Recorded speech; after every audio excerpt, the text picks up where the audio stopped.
Hey guys, welcome back to my channel. My name is Christy. I am so excited for today's tutorial. Thank you Arteza for sending me these amazing markers. I want to get started by showing you guys the markers that I'm going to be using in today's tutorial, which are the Arteza acrylic paint markers. There are 40 different colors in this box, which are quick drying, low odor, water-based, UV resistant, blendable, and acid free.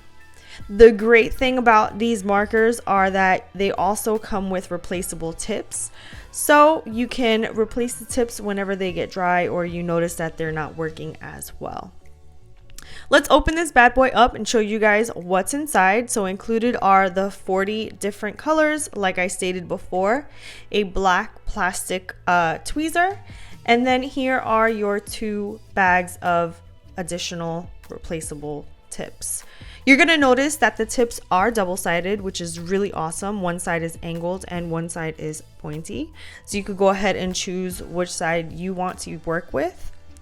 It's really easy to change them out because all you have to do is take the top off, use your tweezer to just pull that out, and then replace your tip and get started.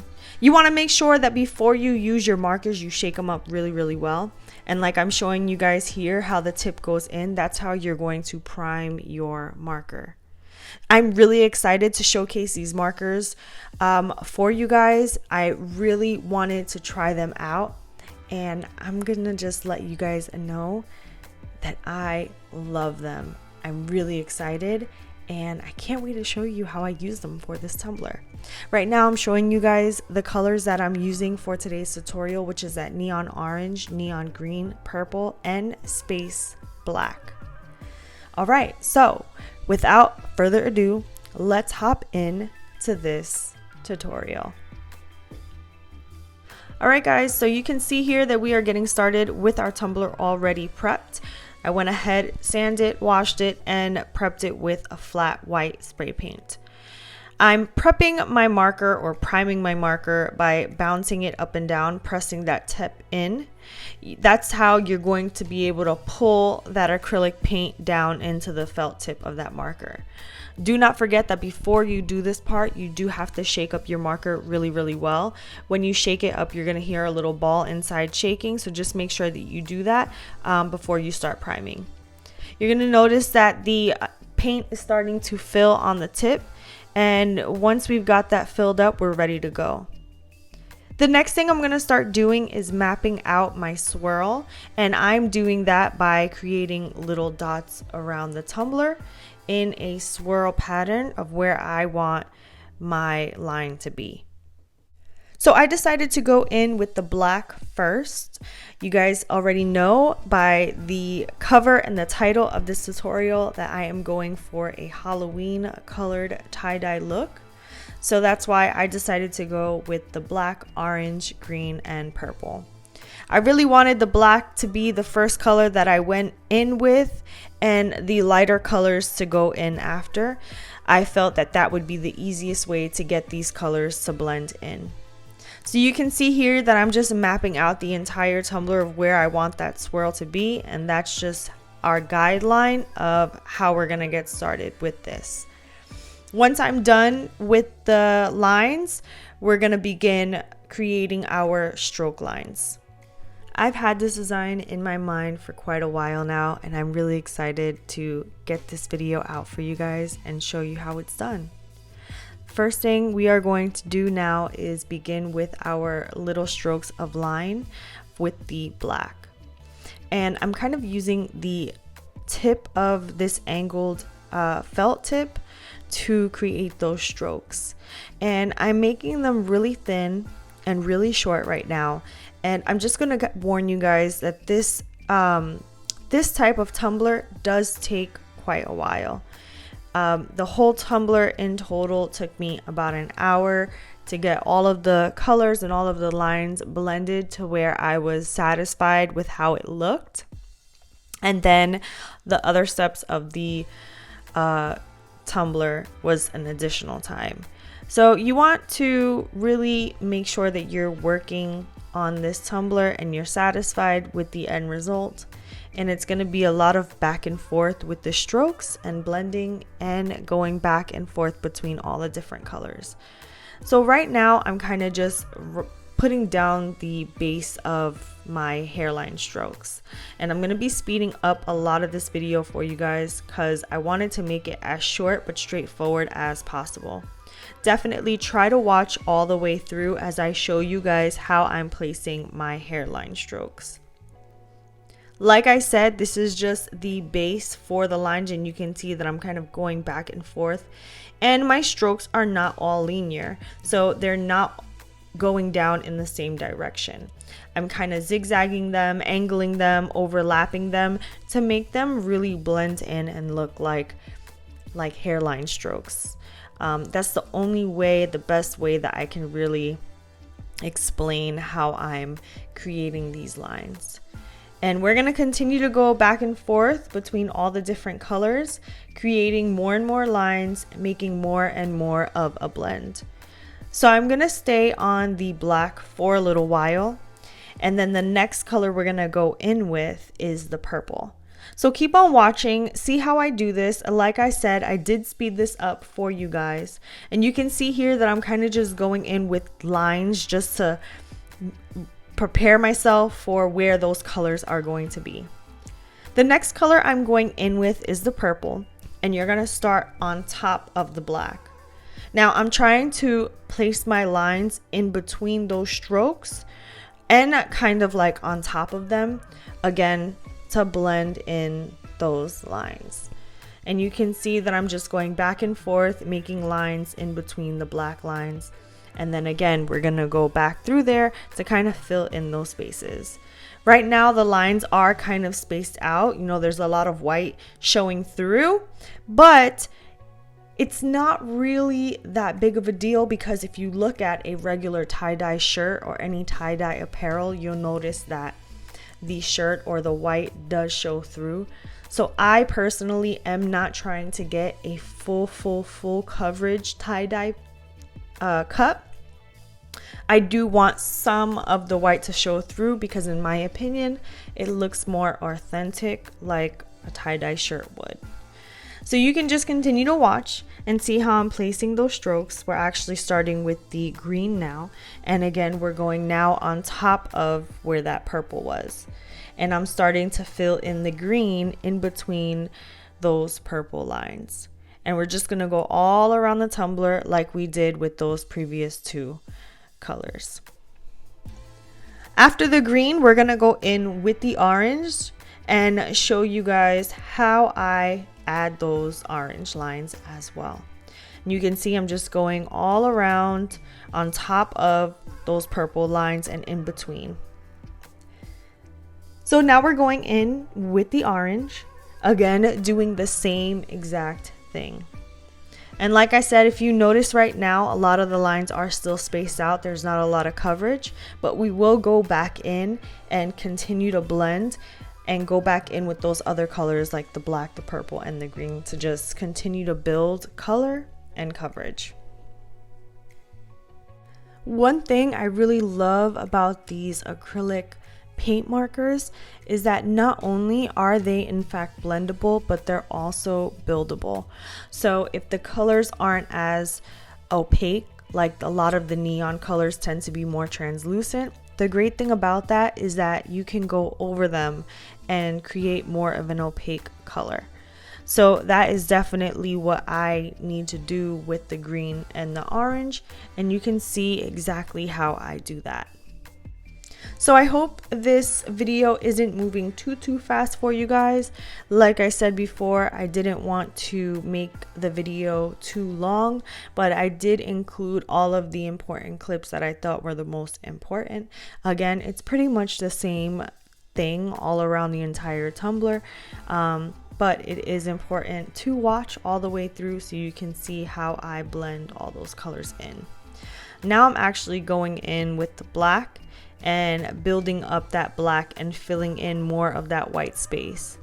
This is going to make the tie-dye more intense and more blended.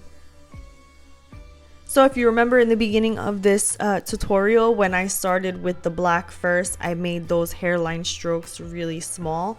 Now I'm going in and extending those lines. Now I really know where my pattern is at, where the colors are at. And so now we're gonna start adding more of those hairline strokes and filling in more of those colors. And I know I'm kind of repeating myself, but I really want to make sure that you guys understand kind of where I'm at with these colors and how to blend and how to just go back and forth in between. With tie-dye, there's no perfect way to do a tumbler. Tie-dyes are just, they are what they are.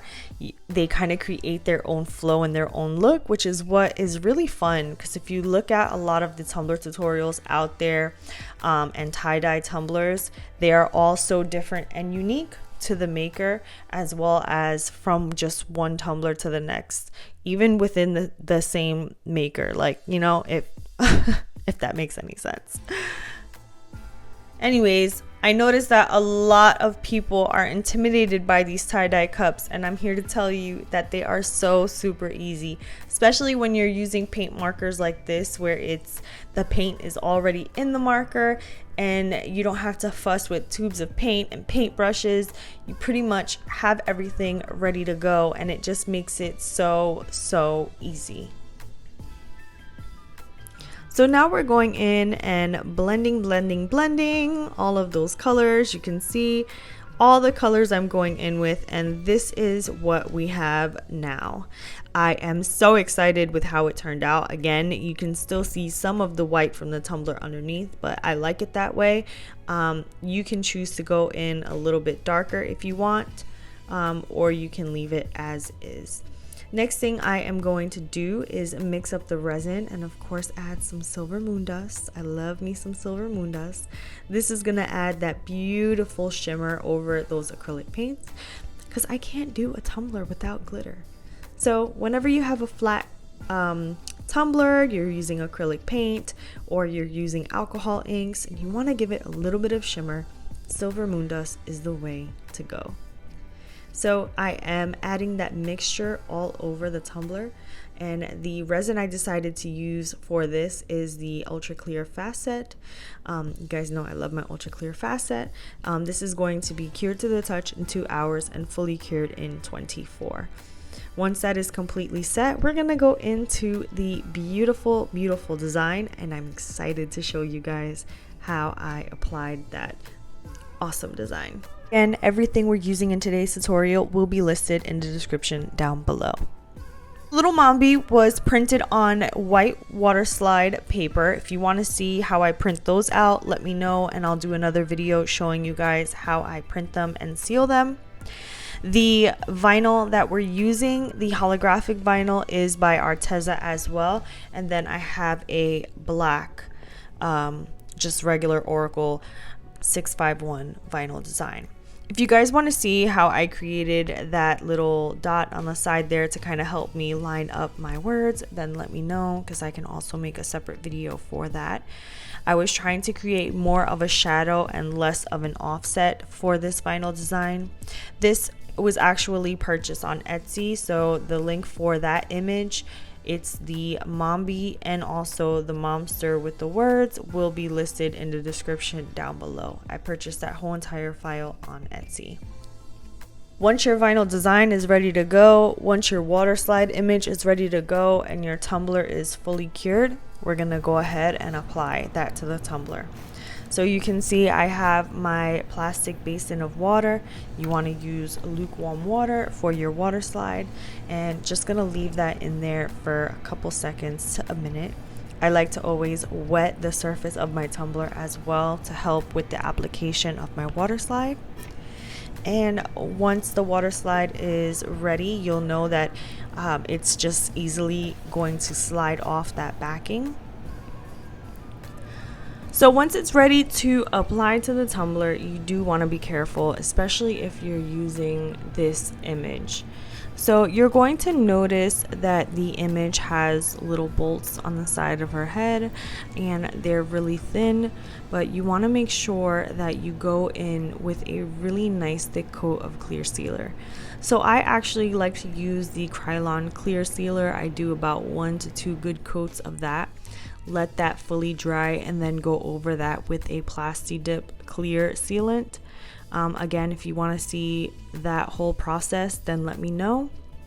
And you can see that I'm taking my time here because of those little bolts. I don't want to pull them or damage them, so just be careful when using this image. Again, I went in with a white water slide paper, and I have just a regular inkjet HP printer, so you do not need a fancy printer to work with water slides. I know that that's a common misconception.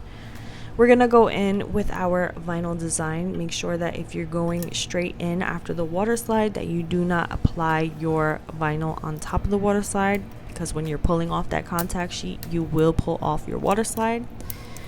If you're going to be layering the vinyl on top of your water slide, you need to seal that in with resin before adding your vinyl.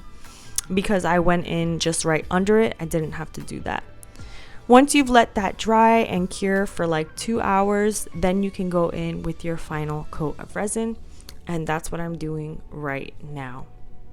I have to say that I am so happy with the turnout of this tumbler. I had been wanting to do a tie-dye for quite some time, but I knew I needed to make it just a little bit different. I haven't seen a tie-dye Halloween tumbler quite like this one. So I'm really excited to share it with you guys. I hope you really like it too.